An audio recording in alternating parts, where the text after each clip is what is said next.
we will then get started with a warm welcome to Dr. Elizabeth Zhang-Velten.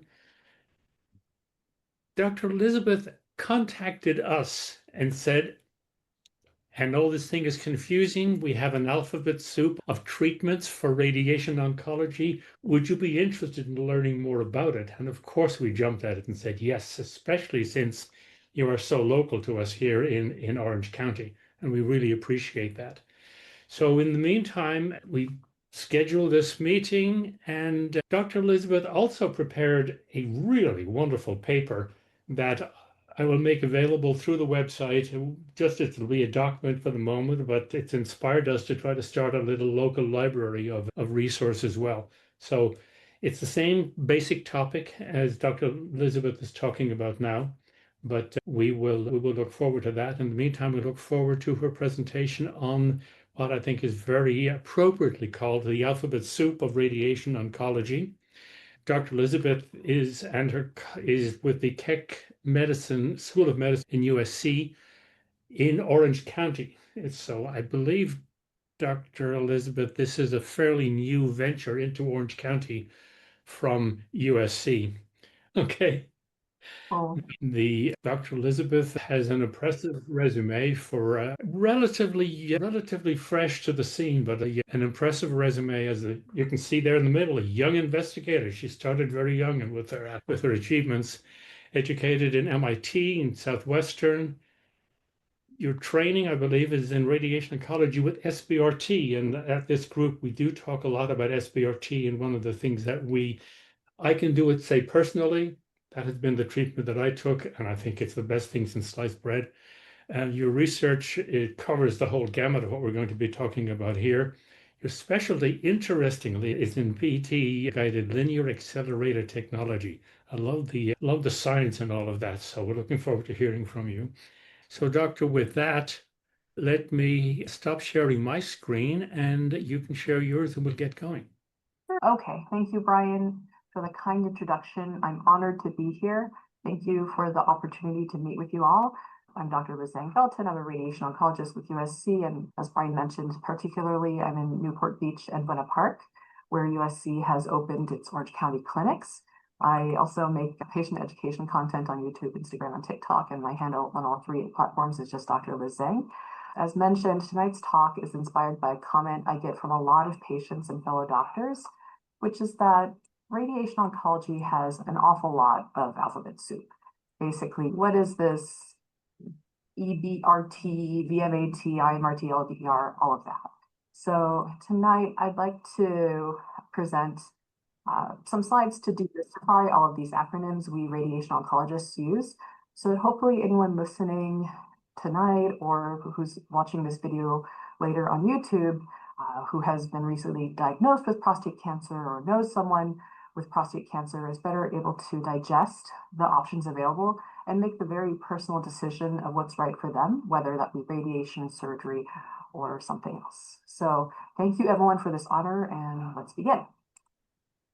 So I'm going to start tonight with an umbrella term for the most common type of radiation therapy, which is external beam radiation therapy, or EBRT. And very broadly, there are two types of radiation, external and internal. And external radiation, or EBRT, simply means that the radiation is generated by a machine called a linear accelerator, or LINAC for short, and that beam is generated outside of your body and is targeted toward the cancer. This is in comparison to internal radiation, which, as we'll discuss later in today's talk, can involve implanting radioactive sources inside the body. Typically, EBRT uses photons, though we'll discuss protons later today as well. And the photons used during this radiation are the same kind of rays used for diagnostic imaging, like X-rays and CTs. They're just higher energy and more precisely focused.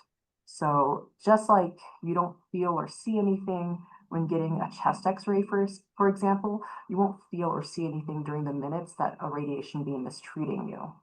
And just like you don't have to hide from your family after a chest X-ray, you're not radioactive after this external beam radiation therapy. So go hug your friends, family, and pets. So To understand the subtypes of EBRT, or external beam radiation therapy, we first have to pause for a moment and talk about what's going on in here. And so the first thing to know about a radiation linear accelerator is that it can rotate around the patient so that radiation can be delivered from many angles. We'll soon get into how this is helpful for optimizing treatment. And then let's pause this video and look at the beam itself, okay? So you'll notice that the beam is a lot narrower than the full width of the window that the beam can pass through. And that's because the shape of the radiation beam is adjusted by a system of moving metal blocks, technically called a multi-leaf collimator.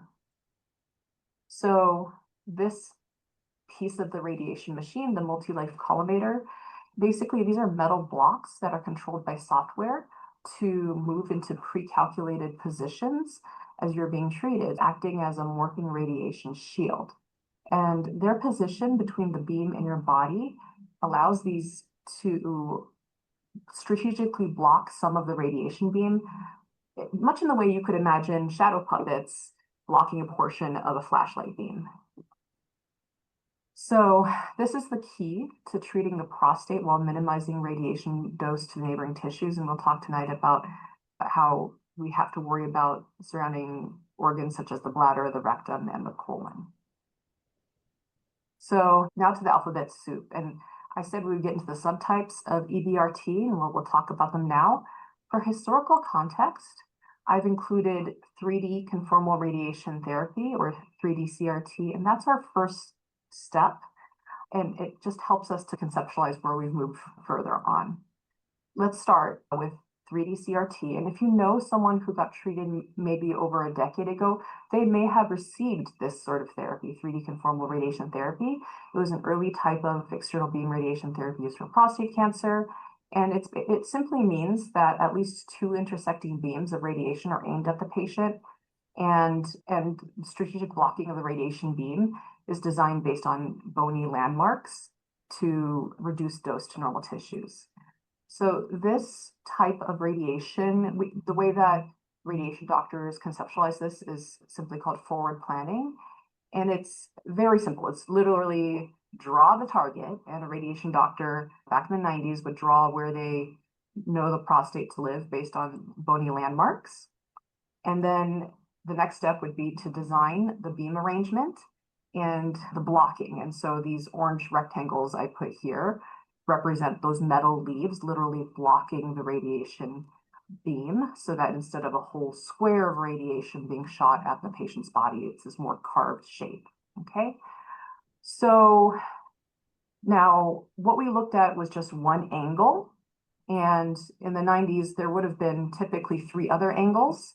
So these three here, and this would make what's called a four-field box. And the name makes sense because these are four fields, and they basically make a box-shaped distribution of radiation. And this is, the red is the area getting the full prescription dose.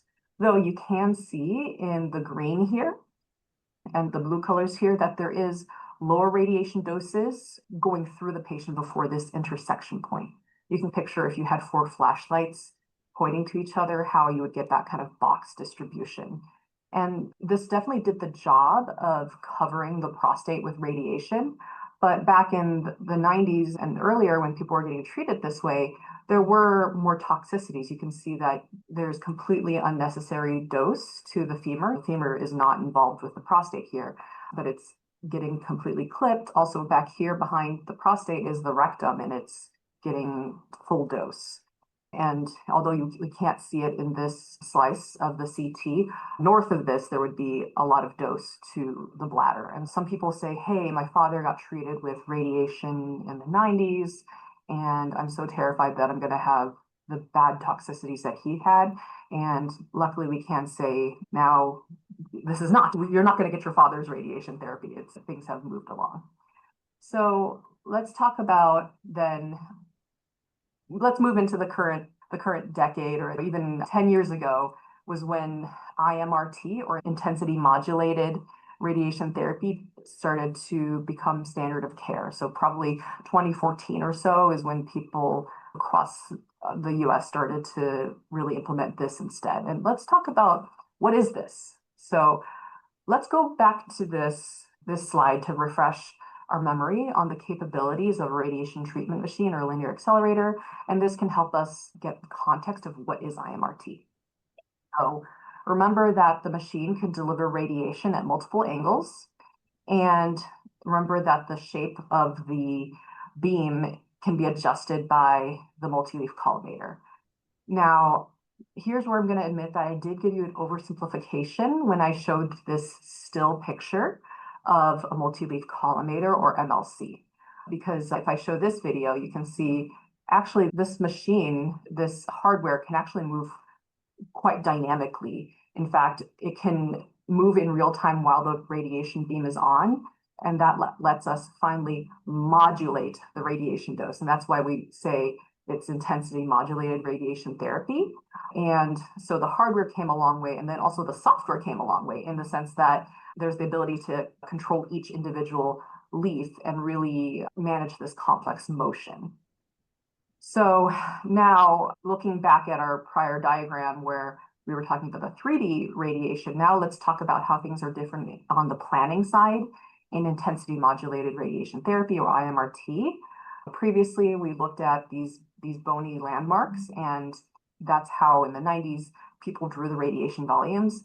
But now we're actually able to get planning CTs, and these are really helpful because not only can you see the prostate, but now you can see things we don't want to hit. Oh, that's the bladder. It's right nearby. The rectum is here. The colon is here. The small intestine, you can see the femoral heads in a lot better detail. And so we can get a sense of the neighboring organs to which we want to limit radiation dose. Again, comparing this to 3D conformal radiation therapy of the 90s, I mentioned before that back then there was the process of forward planning, which is intuitive. You draw the target and then you pick the beams that you would need to use to cover the target. You design how you're going to block the field to get proper sparing of neighboring tissues, and then you get your radiation dose distribution. So this is how it was done for prostate cancer previously, but with all these advances I've mentioned in terms of better ability to modulate the dose with that dynamic motion of those metal leaves, instead of having I put my face here because this piece from the 90s was done by a human, but instead we now have inverse planning. And so we call this inverse because instead of drawing the target and then designing the collimator blocking, here what the radiation oncologist does is draw the target, and instead of designing how you're going to plan this, you go backwards and say, hey, I want a goal distribution of radiation to the prostate, and I want this amount of sparing to the bladder, the rectum, and the surrounding tissues. And then the design of the radiation beams and the blocking is done in reverse to find the solution that will give you that dose distribution. It's very hard for a human to do this. I would probably take an extraordinary amount of time for even the smartest human to do this. So instead we could do this in a computer. And so this is inverse planning. Essentially, the computer software came a long way.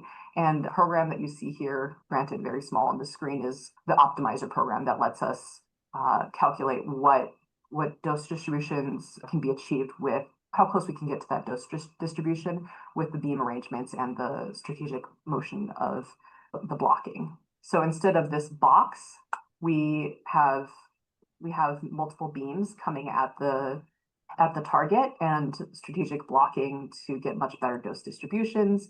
And IMRT in 2014, 2015 got a lot better distribution. So instead of this box, we see more beams, and you can see that instead of the prostate having this spillage of red around it, the dose is a lot tighter to the prostate here. So now we're moving forward in terms of advancements in radiation.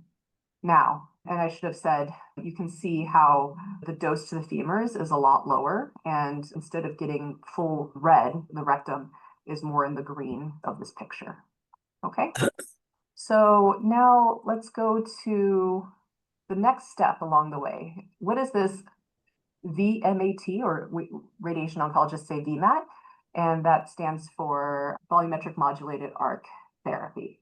So the other piece of the puzzle is, again, that the radiation machine can spin around the patient.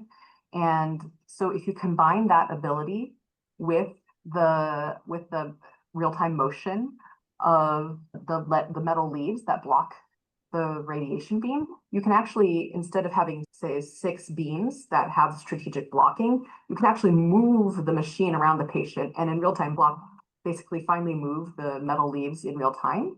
And so to illustrate this, I think the best way to really look at it is just to see a video of what is happening as the machine is rotating around. So when you see the next screen, imagine that you're in that little window that the radiation is coming through and looking straight at the patient. So this is a patient that I treated some months back, and this window is that picture that you saw of where the radiation comes out. And it's going to look like, when you're looking at the screen, that he's spinning, but he's actually laying on the table. It's just the machine is rotating around him, and you're seeing that perspective from the machine. So I'm going to hit play, and you can see these lead leaves are moving in real time while the machine is rotating around him. And if you look at where the openings are, you can see that the software has chosen to leave openings where you can get a clear shot at the red, which is the prostate, and while not clipping through the bladder or the rectum, which is what's drawn here. So spinning again, you can see in directions where you would theoretically go through a critical organ, the leaves are blocking. And this is a great way to achieve that sparing, but also complete the treatment a lot faster than the first versions of IMRT, which used multiple beams. This is getting it done on the time scale of minutes, which has resulted in this kind of being the standard in 2025. Now, to lay these all out in a row, so this was 1990s and it got the job done, but there was a lot of, I would say, friendly fire to uninvolved tissues, because the prostate is a sphere, it is not a box. And here you've got a box of radiation. Now, this is 2014, 2015, and the ability to use that inverse planning to do optimization in software allowed the use of multiple beams and a lot finer modulation of radiation dose. And this is 2025, where this is what my patient actually got, which was coming at it from multiple different angles and modulating the dose while the beam is on. The question I then get is how many sessions? And this is a really important question. Historically, people got 44 sessions of radiation over the course of 9 weeks. And this is something that you may still see. The way this is described is conventionally fractionated. It was low and slow to allow organs to recover. But when you look at what was done back then, it makes sense, because if you are treating such a large area with radiation, you can imagine that there's a lot of overlapping dose to surrounding tissues. And when you're hitting that much volume, whether it's involved with cancer or not, you have to give a little bit of radiation each day so that the normal tissues have a chance to recover. When you see someone with this sort of distribution in modern times, there's such better sparing of uninvolved tissues that you may not necessarily have to use this really long regimen. And I would say this is seldom used in academic medical centers. The exception, though, is if someone has an absolutely huge prostate and they're telling me, oh my God, Dr. Zhang, I'm going to the bathroom every 30 minutes. When I go, I don't really empty my bladder. I get a little bit out and then I have to go again. So they're telling me about these terrible obstructive symptoms. And let's say they can't get surgery or they don't want to get surgery, so radiation is their only definitive option.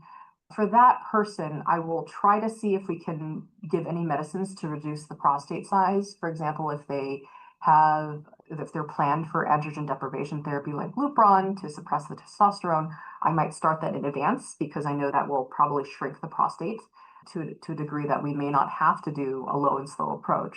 But if there's no plans for this, or if they're just like dying to start radiation ASAP, then I'm in this between a rock and a hard place, because I don't want to go much faster, which would risk irritating the prostate and, worst case scenario, causing worsened obstructive symptoms. But absent that really niche circumstance, I don't really use this regimen. What do we use now instead? So today, as Brian mentioned, you can get SBRT, which is as few as 5 sessions. And if someone is getting SBRT, a bit of extra detail that I should mention is that that's basically where a whopping dose of radiation is given to the prostate so that you can finish in 5 sessions. But the one piece that I do highly recommend patients do to prepare for this is to get a rectal spacer. This is a patient who recently got a rectal spacer placed at USC, and you can see that the prostate and the rectum were neighbors before, and now they've been spaced apart by this rectal spacer so that there's a lot more room between them, and so that the radiation dose, that's a whopping dose of radiation, is not aggressively getting into the rectum and placing them at risk for toxicity. Some patients say, I do want to get radiation. I don't want to get 44 sessions of radiation, but I really don't want this needle in this area. And so some patients decline the spacer. My personal practice in those cases is to not do the 5 sessions of radiation because I don't want them to have a high risk of toxicity.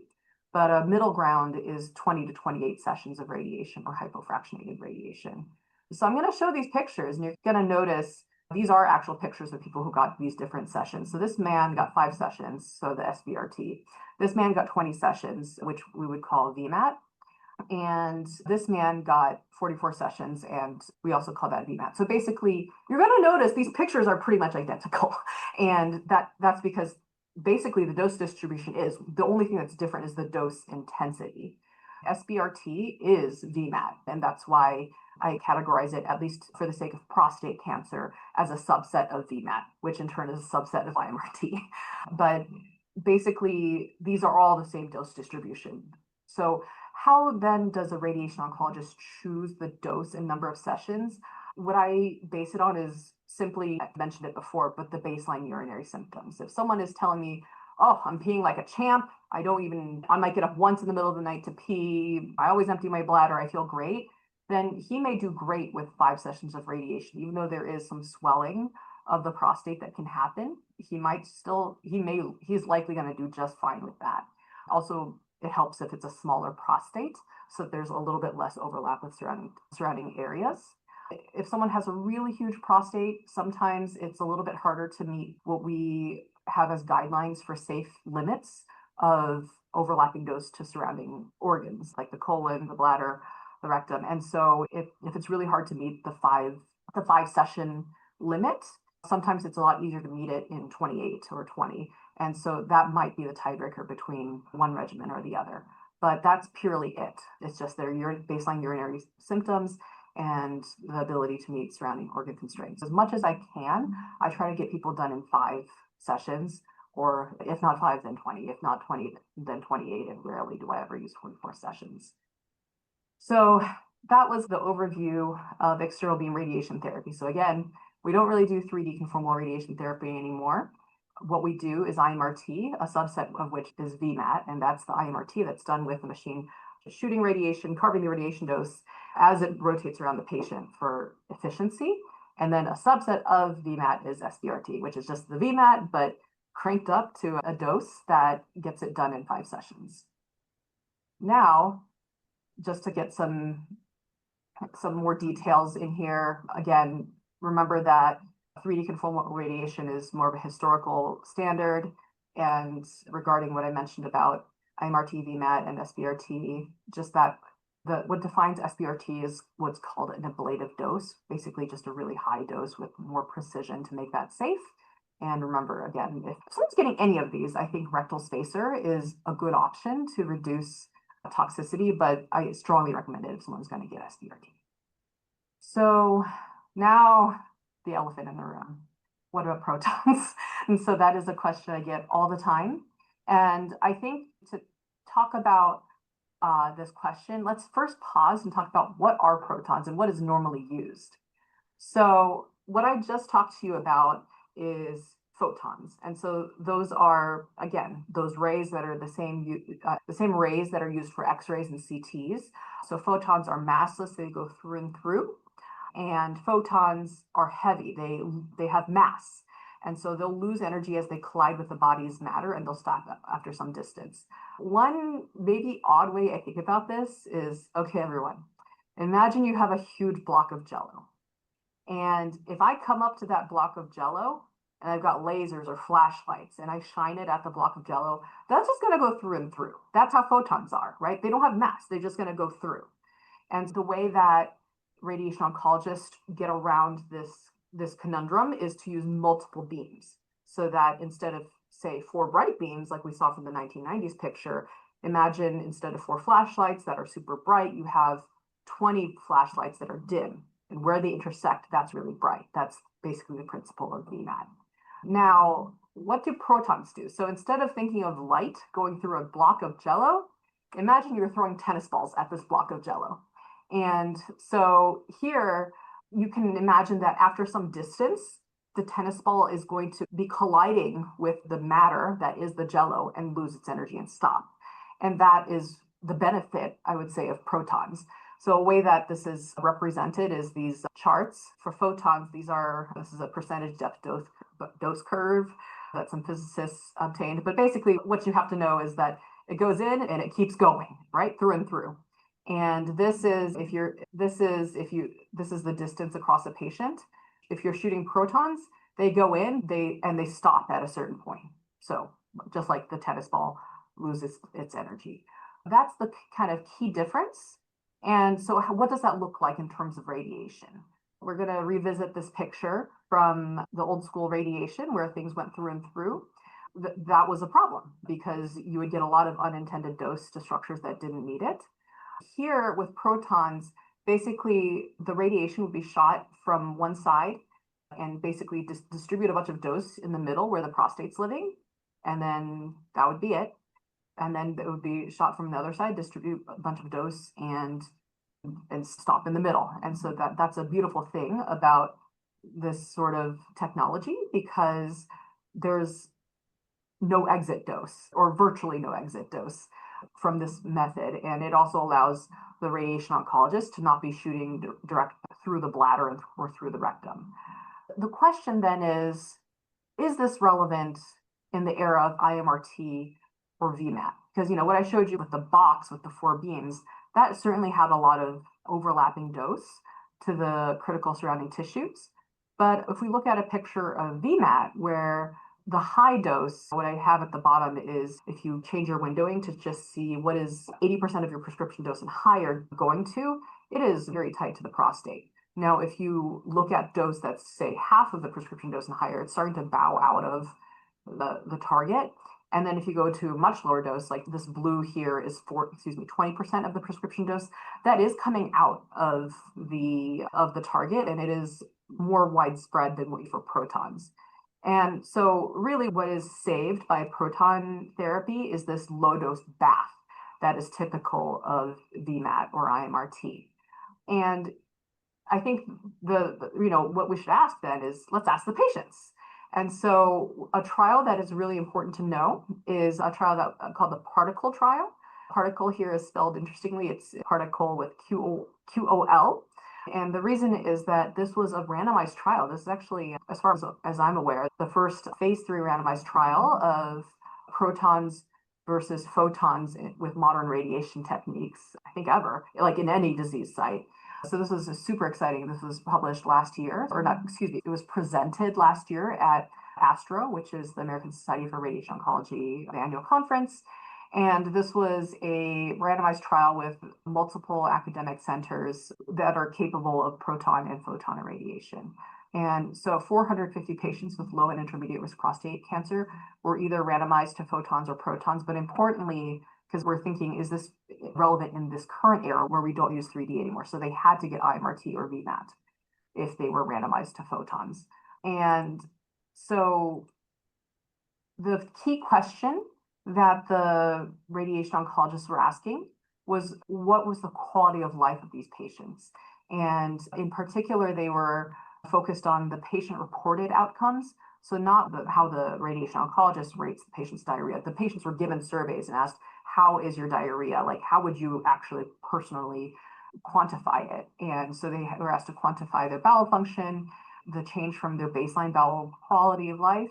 And they were given these surveys at multiple intervals, but the data point that the authors were very interested in was at 24 months. And they also were asked about urinary function, sexual function.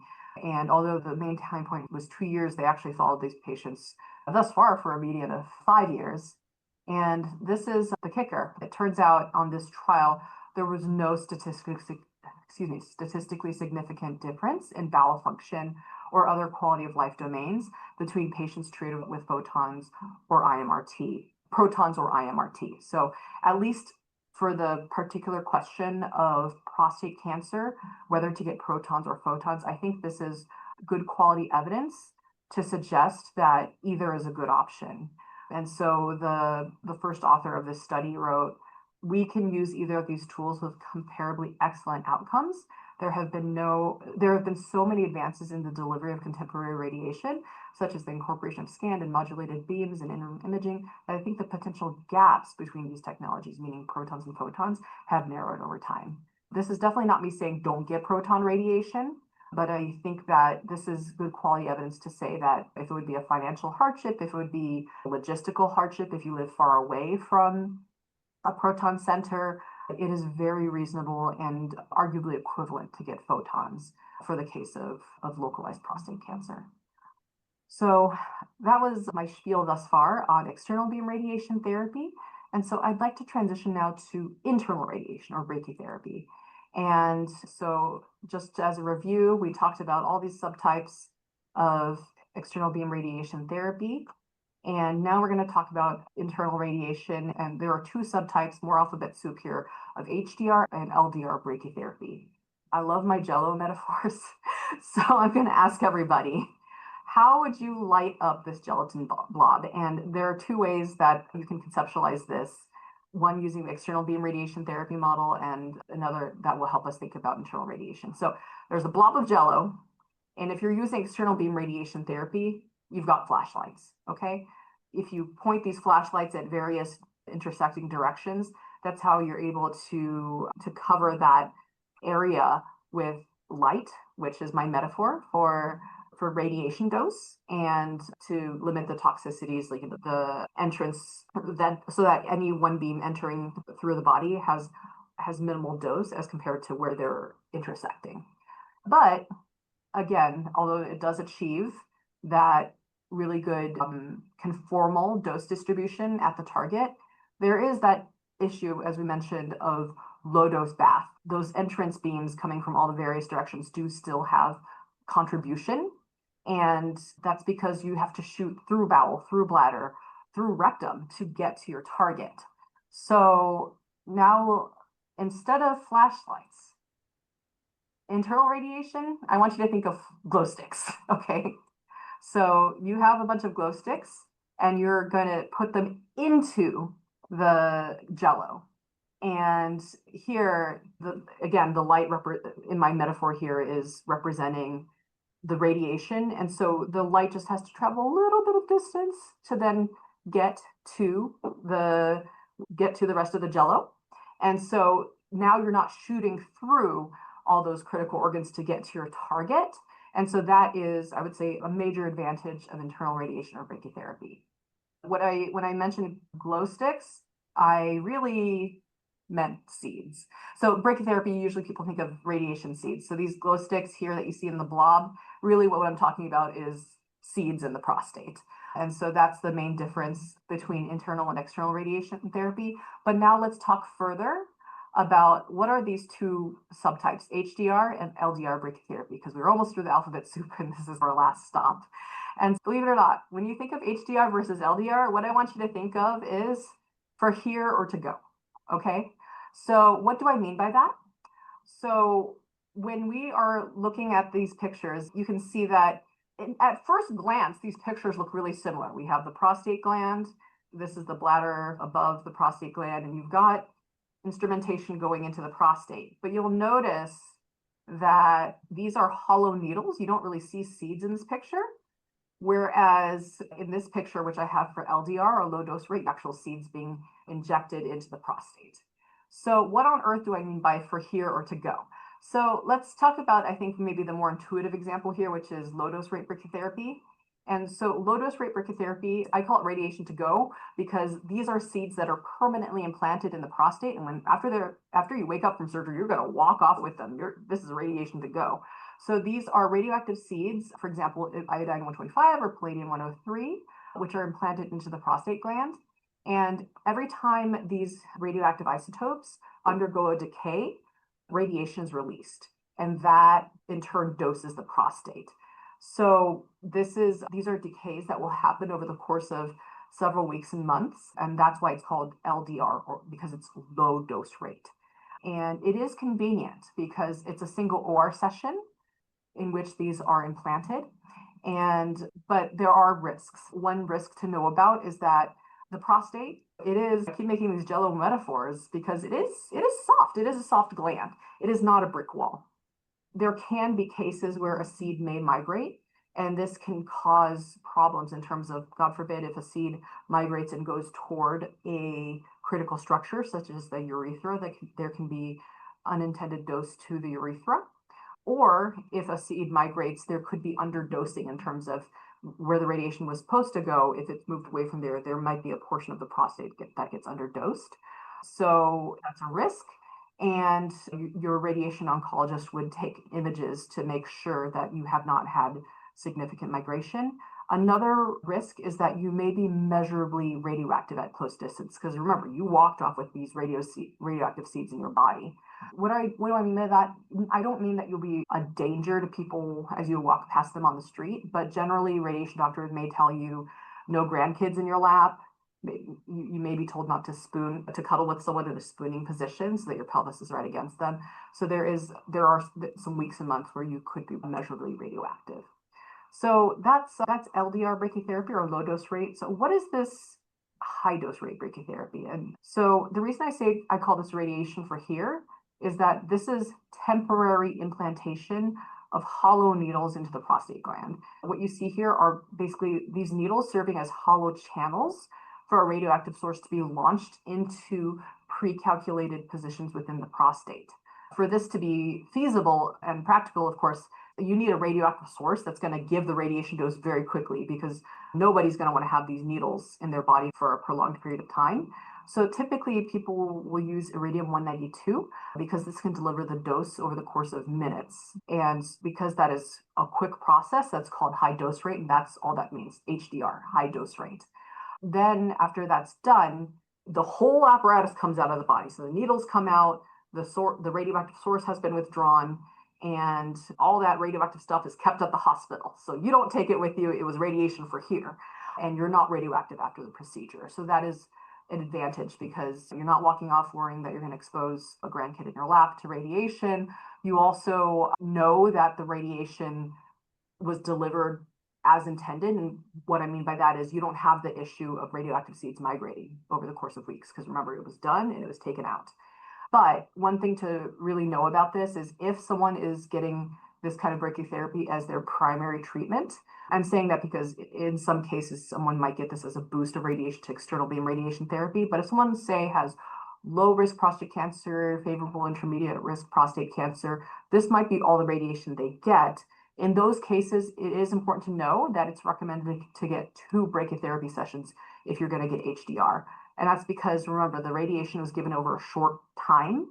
And so one detail to know is that not every cancer cell is going to be sensitive to the radiation during those minutes. And what I mean by that is some cells may be in a phase of the cell cycle that is less sensitive to radiation. They may be more sensitive, say, a week later. And so that's why it's actually broken up into 2 sessions, so that a week later, those stragglers are hit with the second brachytherapy procedure.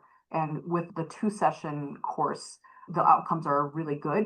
But that is important to know, because then that means that's 2 exposures to anesthesia and 2 sets of procedural risks. So this is just a broad overview I wanted to give, but I think we've gotten through a lot of alphabet soup. And the good news is that you now know your ABCs, and I'll take any questions.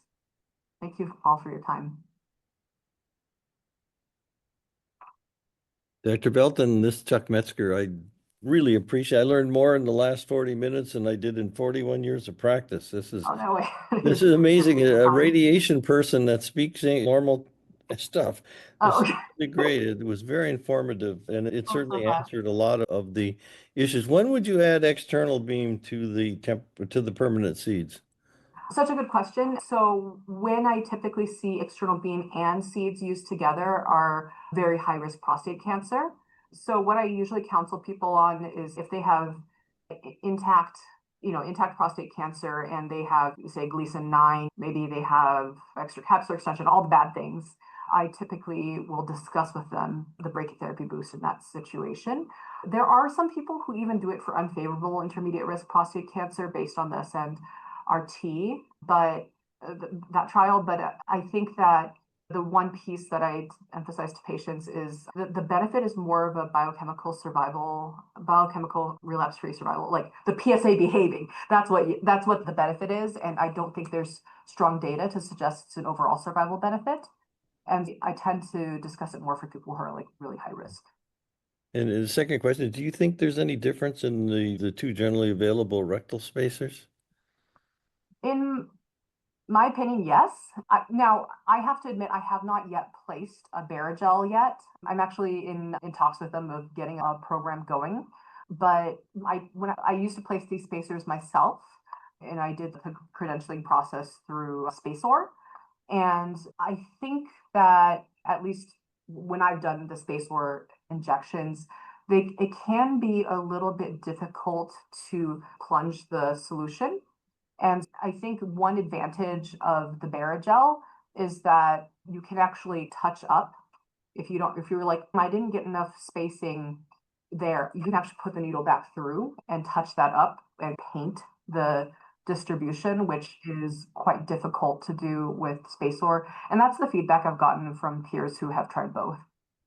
That's done under local? Yeah. I not under sedation or anything. Thank you very much. That was great. I think I see a lot of questions in the chat.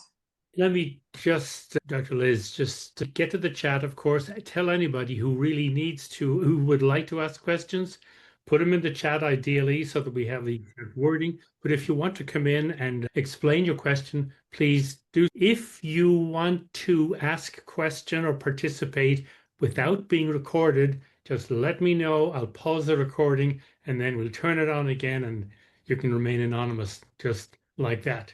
And before we go to the questions, I just want to say that to reiterate what the Dr. Chuck said, it is an extraordinary gift to be able to take something as complicated as you have done and explain it using Jello and, Okay.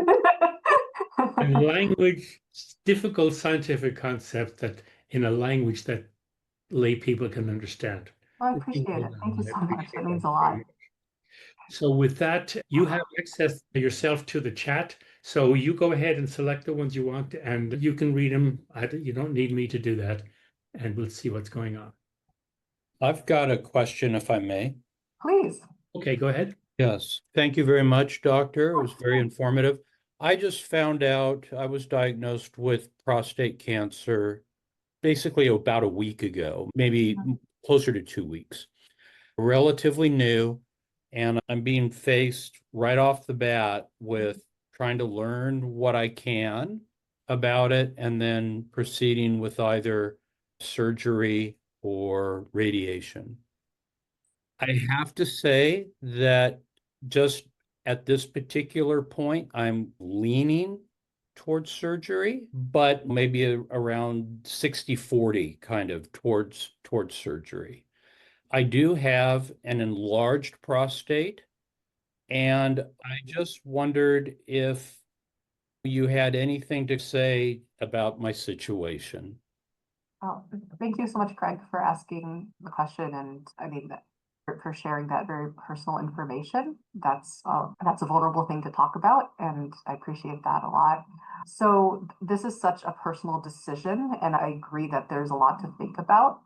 I think certainly you mentioned you have an enlarged prostate, and I think that depending on how large someone's prostate is, I have seen cases where even as a group, we at USC, we meet once a week, all the radiation doctors, urologists, medical oncologists, radiologists, and discuss cases.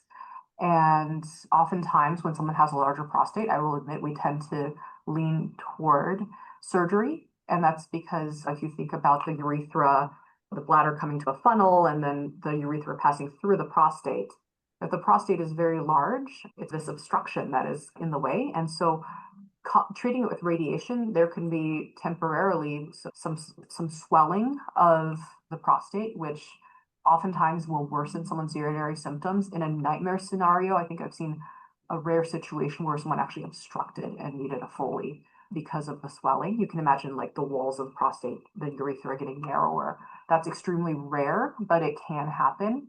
And that's, as I mentioned, I rarely use that 9-week regimen, but I did for one guy because I was like, oh my gosh, your symptoms are so significant that I really, in your case, would go low and slow. So these are certainly pieces of the puzzle that may shift someone towards surgery. And in terms of also other things that help, or I've seen push patients one way or the other, because I truly don't think there's a correct, like, universal answer. If someone, say, has prostate cancer and it's, say, intermediate risk or high risk, for high risk prostate cancer, if someone's going to get radiation, it's a package deal with hormone suppression. And I've seen some men say, nope. And they're like, I'm going to get the surgery so that I don't have to absolutely sign myself up at this time for hormone suppression. I think that's very valid. My own stepdad quit hormone suppression early and he got an earful from me, but the side effects are very real. Sometimes if someone's intermediate risk, there's extra testing that can be done on the specimen to further delineate for that individual patient what is the benefit of hormone suppression with radiation. And if someone finds out that there is a benefit, they're like, I'm going to get surgery for peace of mind. Or if someone finds out that there isn't much of a role for hormone suppression, they may say, okay, I'm okay doing the radiation. But Right. Understandably, because the side effects are, I think I would say in this era with the radiation fields getting smaller, men are a lot more generally bothered by the side effects of the hormone suppression than radiation. So that shifts people as well.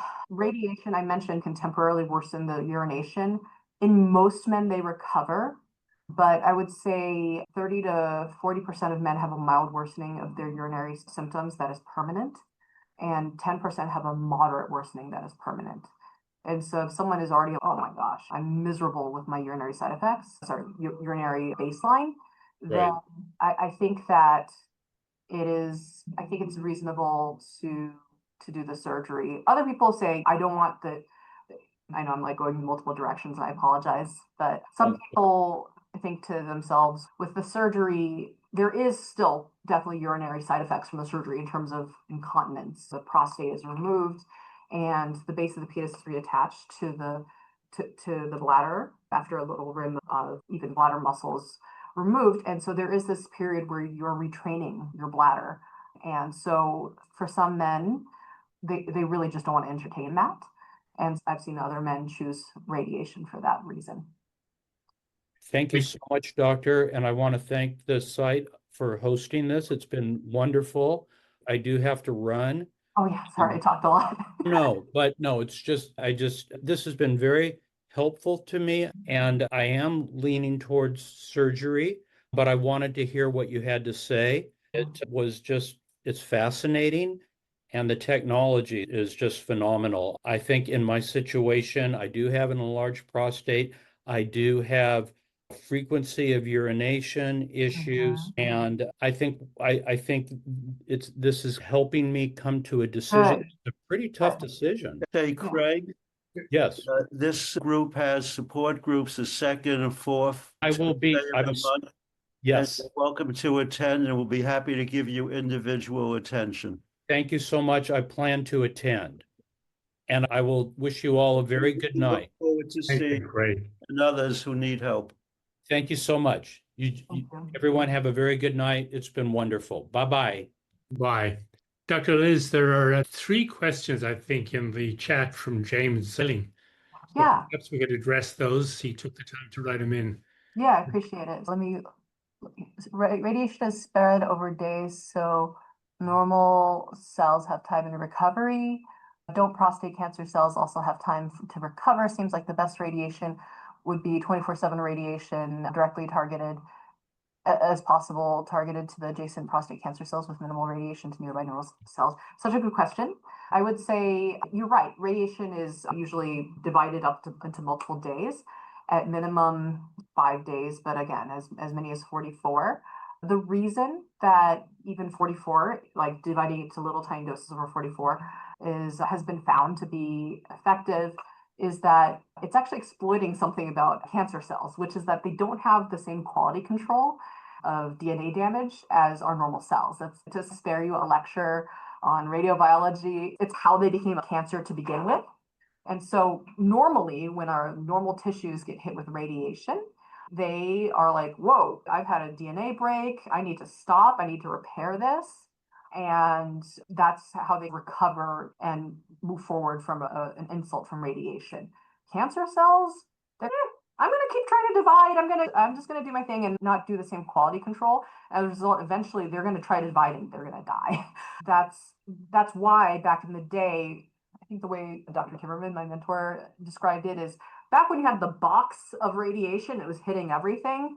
The reason they did 9 weeks of radiation, this was biological elegance. You're exploiting that difference where the normal tissues can heal and the prostate cancer cells can't. And you're using that biological difference to compensate for the fact that back then the radiation field was quite big. I hope that helps. Next one, I'll read it to you then for the group just to give you a break. How do you proceed when rising PSA indicates recurrence, but scans reveal no targets? Wait until a scan reveals locations and then target the cancer sites. This won't treat all of the cancer if spots too small to show on a scan can get a pass. Exactly. That is such a good point. So I always tell people that for something to show up on a PET scan, an MRI, a CT, it has to be about the size of a pea. And that sounds small, but it's unfortunately over 1 billion cells. And so that is such a good point about small spots can get a pass. And so the question is, what do we do in those situations? Believe it or not, a lot of the radiation to a prostate bed after someone has had surgery and their PSA is misbehaving, usually there's nothing you can see on imaging. And it's really just shooting at the area that it's highest risk for recurrence, which is typically the surgical bed. And there are some criteria that may make a radiation doctor include the pelvic lymph nodes that drain where the prostate used to live. That's a little bit of a nuanced situation that kind of depends on specific risk factors from the pathology. And then also if the PSA is to a certain level, your suspicion of possible microscopic cancer cells in the pelvic lymph nodes gets higher.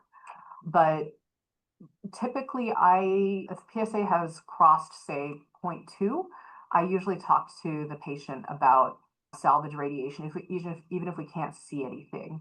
Because the data from the Cleveland Clinic, there's a paper by Dr. Rahul Tendulkar and colleagues that shows that the higher the PSA goes, the lower the chance of success if you pull the trigger on radiation.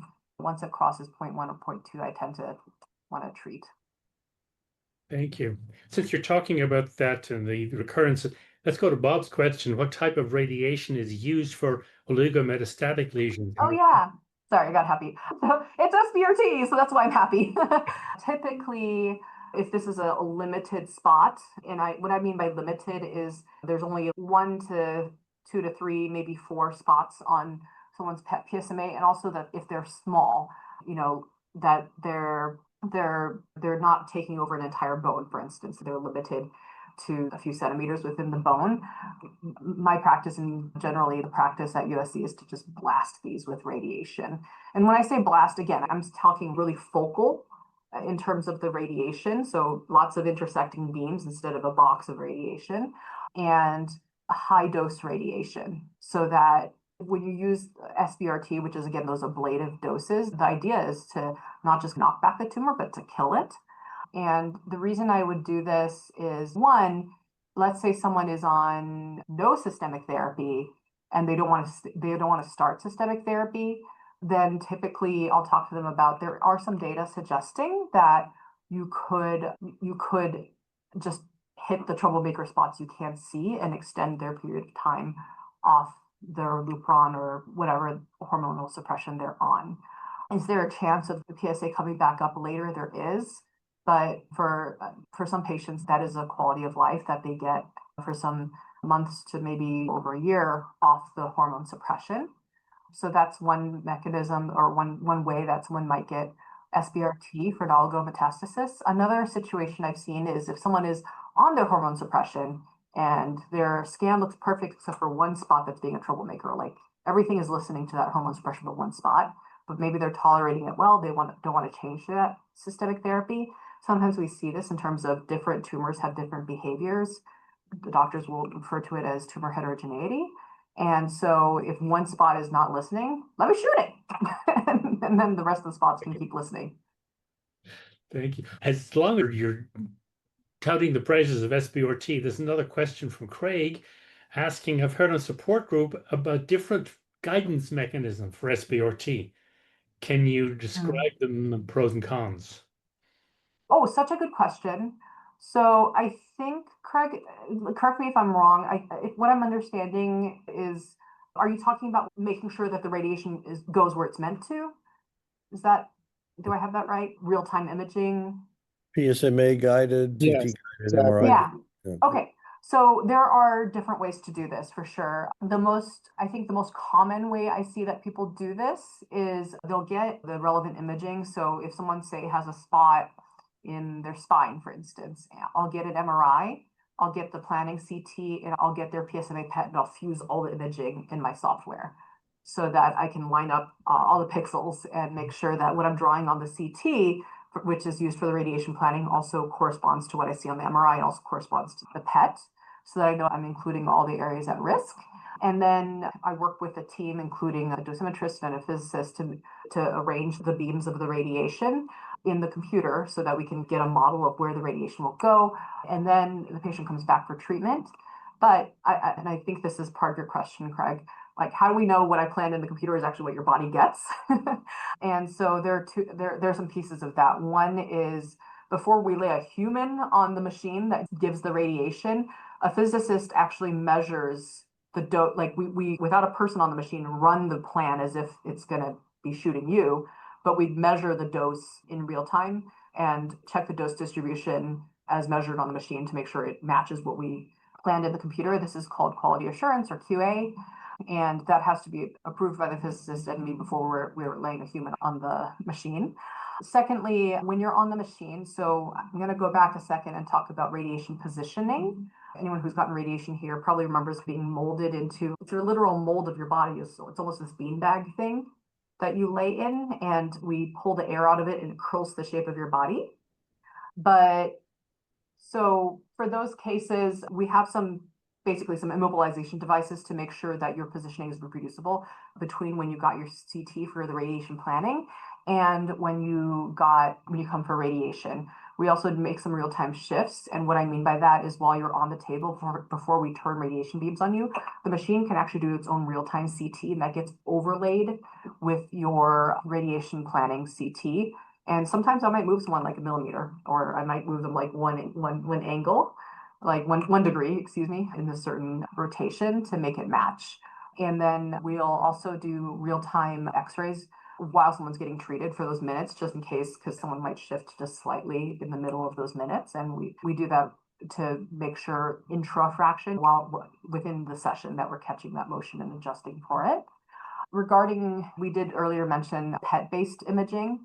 And another option in terms of, yes, I can fuse a planning CT to a PET scan and plan my volume off of that. But another option is there is a machine at Newport Beach called the Reflection.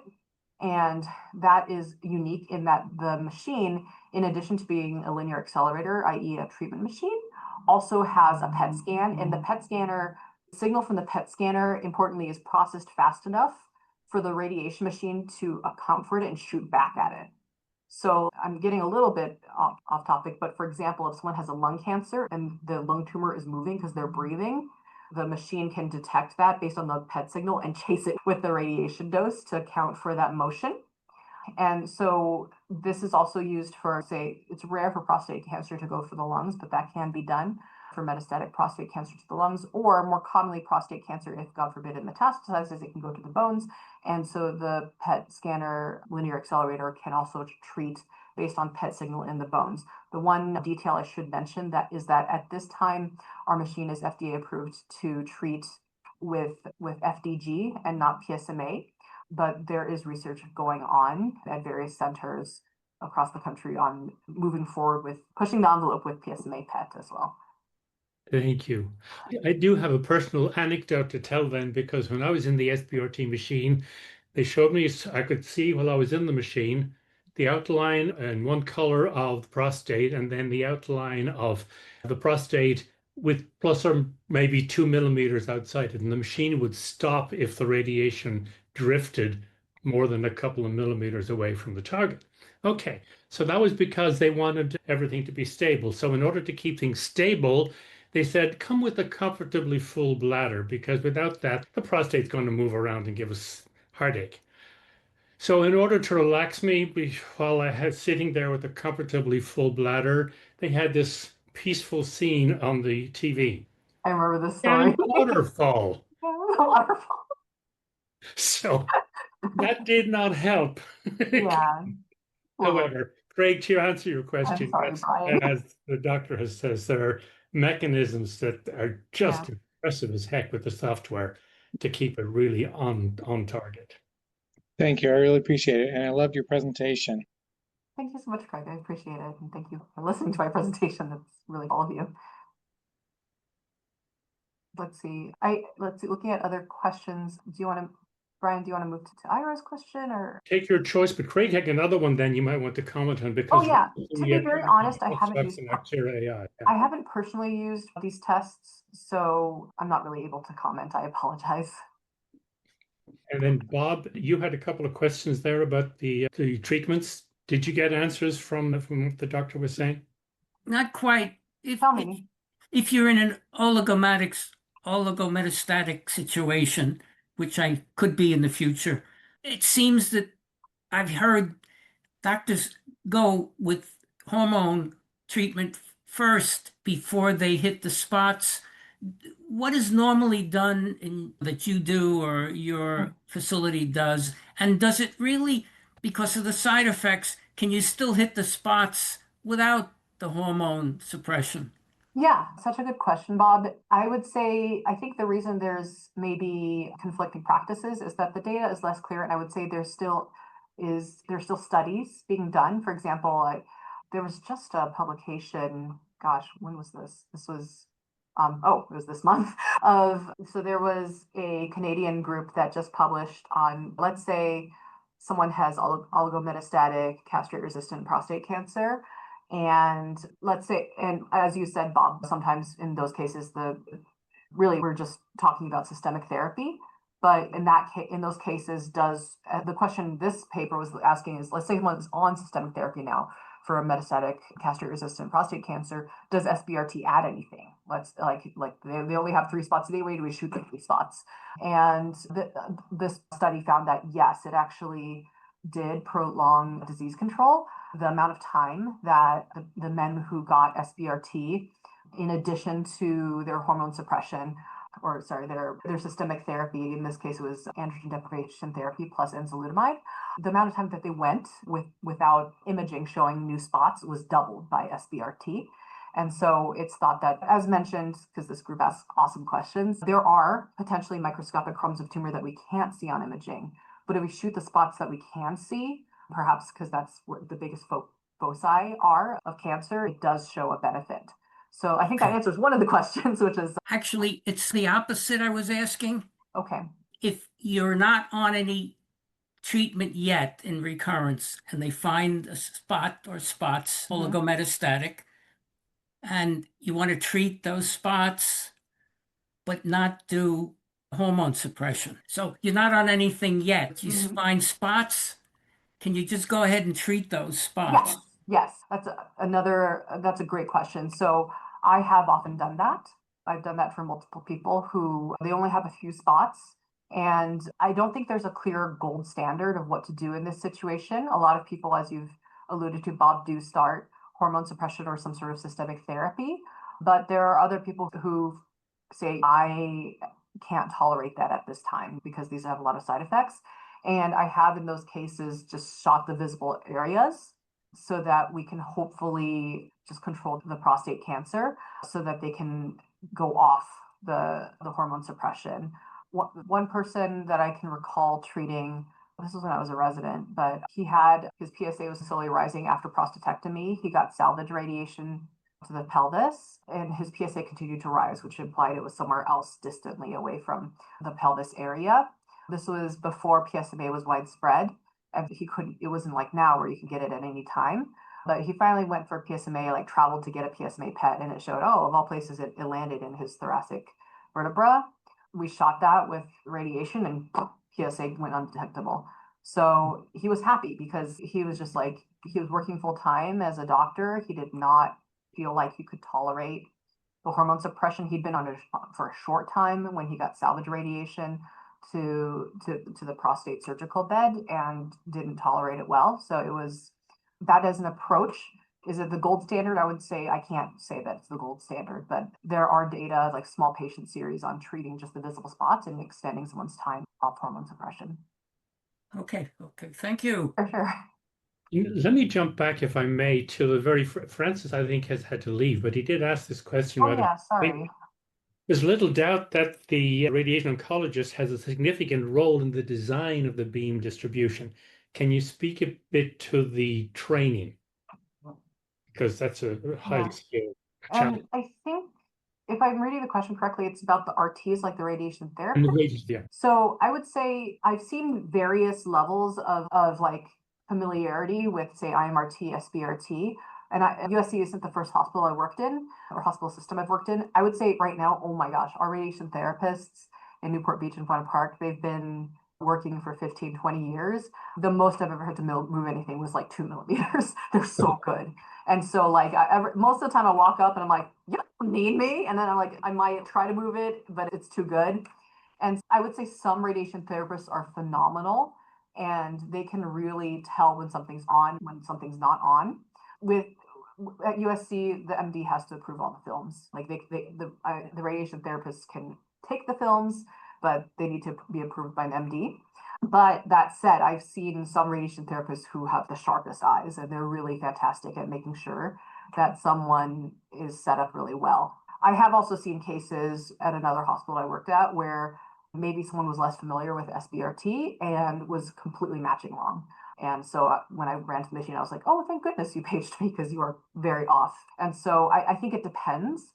And that's based on the fact that, again, in the 1990s, there's a lot of 3D radiation, which was the box, and it was a lot more based on bony anatomy. And that can be tricky because prostate cancer, I don't think if you're using small margins, you can't use bony anatomy. Because if your rectum is full, it will shift the prostate forward. If your rectum is empty, the prostate will shift backwards. And so you need to be able to look at the CT and match to that. So someone who is a lot more familiar with 3D based plans and 3D based image verification may not be as comfortable, but I've seen people who are also fantastic. Thank you. There is one question from Ira, and then one we want to ask you before you go. That's some doctors say that with an MRI simulator, spaces are not necessary. Yes, so this time it makes it worse. So go ahead. Sure. Yeah, so Ira asked such a good question about like practice variability in terms of rectal spacers. And go ahead.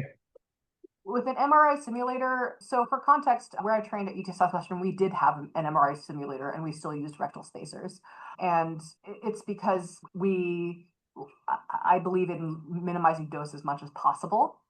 And so the only person that I ever saw where I trained, where we had the MRI simulator, who didn't get a spacer, he didn't have a rectum. That was it in terms of SBRT planning. That said, there is data suggesting that the level of like grade 2, like moderate rectal toxicities is not that bad, even if you don't do a spacer. And so I know some radiation doctors are okay treating without a spacer. In terms of the situation being made worse, I have personally seen someone who got a spacer placed at another hospital where it went wrong. It hurt the patient. So I think that making sure someone gets a spacer placed by someone who's very familiar with the procedure.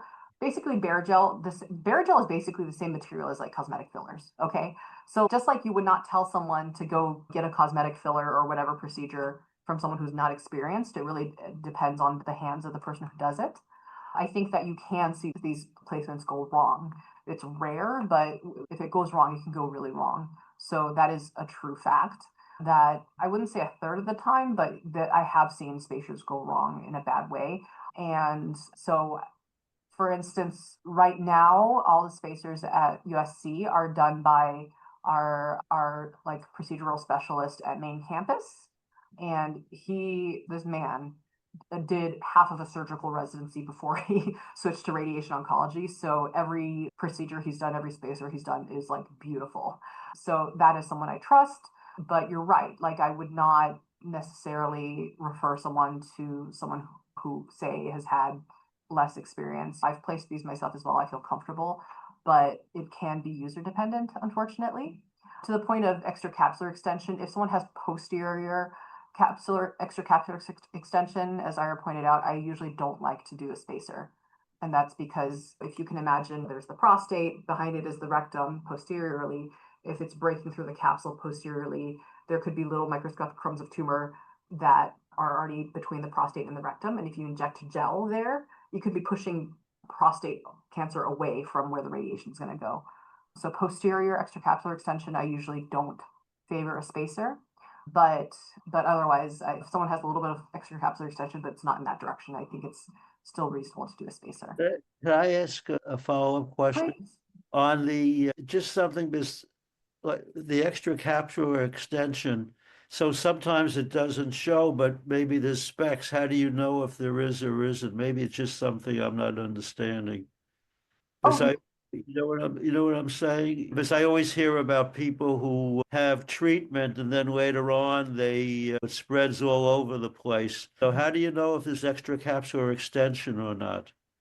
I think the best test we have at this point is MRI. I have seen extracapsular extension be evident on, say, a CT or a PET PSMA, but it has to be pretty big to be visible on those sort of scans. So the best, And the MRI doesn't always show what's happening. That's such a good point. If something is even abutting the capsule, usually the tumor will look have a different appearance on the MRI as compared to normal prostate. And if it is getting near the prostate, where we're concerned about even abutment, I think that's another thing to consider. Is that going to be close to the posterior area where a spacer may go? So what I'm getting from you is a patient undergoing this needs to go to a center of excellence like USC and have an expert do the spacer as well as the treatment. And let me follow up with a question. Talk about your facilities in Orange County. I'm going to give you a chance for a plug.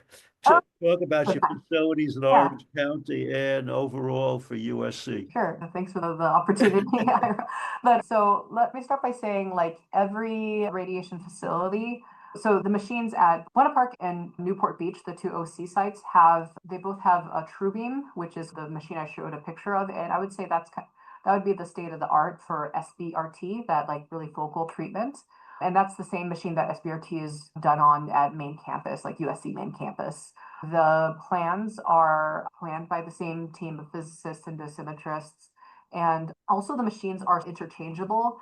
That actually, for context, when we had the wildfires and back in January, and some patients got displaced from USC Arcadia, which is another site we have, they got treated at Buena Park without any interruption in their plan because the machines are that interchangeable. We just loaded the plan onto the other machine because they are the same machine.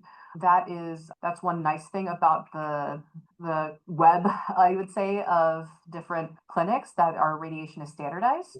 In terms of Newport Beach, though, the one thing that's special about Newport Beach that USC main campus doesn't have is this reflection PET-based linear accelerator.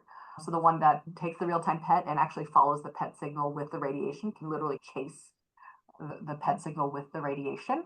So that is one of 10 reflection machines. Did you say, am I understanding that's PSMA guided?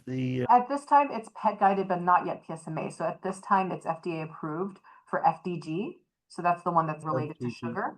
But there's research going on for some centers are researching the use of PSMA on that machine. So I hope that in the future we'll push the envelope. But at this time, to be super, super frank, we're doing FDG guided, which we have seen based on other trials where patients have, like we say, like PSMA concordant PETs, where spots that are bright on FDG are also bright on PSMA. Someone who has a single bright spot on PSMA may still be able to get SBRT on the reflection as long as I do FDG PET first to verify. But yeah, we're one of, I think, 10 centers worldwide that have this PET-based linear accelerator. So that's a unique thing about the Newport Beach location. Also, the Newport Beach location has an imaging center. So the imaging center, we do have PET and we do have PSMA PET. So, and we also have CT. Sometimes if I've seen someone in consult and I'm like, this man should probably get a PSMA PET, I just send them down the hall. So that's nice. And it also, the imaging gets read by USC radiologists, but they don't have to travel to USC. And that's been helpful for radiation planning for sure. Thank you. Thank you. Of course. Excellent set of questions, folks, and thank you for the detailed answers. It's extraordinary. Any other questions before we let the good doctor go from the assembled multitudes? Say, doctor, what is your PhD in? Oh, thank you for asking. My PhD is on neutrophil chemotaxis and specifically MAP kinases and their role in neutrophil chemotaxis. I did my PhD in a joint collaboration between two labs.